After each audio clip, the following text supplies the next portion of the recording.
Did you know that cybercrime is a $3 trillion industry? And in many cases, it's safer than being a cartel member, a drug mule, or even an international spy.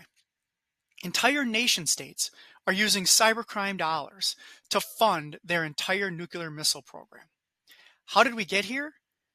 Well, cyber attacks are not only growing in frequency, but they're also growing in intensity.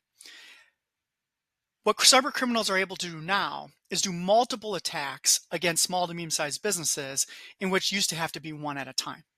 So not only are the number of attacks happening, but also the total losses. And those total losses are coming in from the cyber liability payments willing to on higher and higher for ransomware, just the brazenness of the criminals asking for more money and knowing that the data is worth more than it ever has been before. So how does that impact the insurance industry?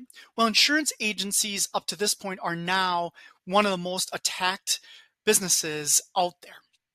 The reason behind this is that, yes, we started putting gates in on blocking our insurance agencies from cybercrimes, but we really haven't put the entire fence around our insurance agencies up to this point.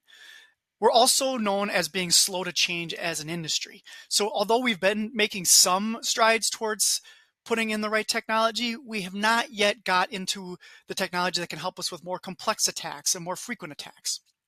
And what used to be the valley of ones and zeros from bank accounts, now the data, when it comes to highly sensitive data that insurance agencies hold, like personal health information, personal credit information, personal identifiable information, is now worth gold in the dark web. And the bad guys know that this is exactly where they can go to get that data so that they can sell it in the dark web. And they also know that you possibly could help them get into larger organizations.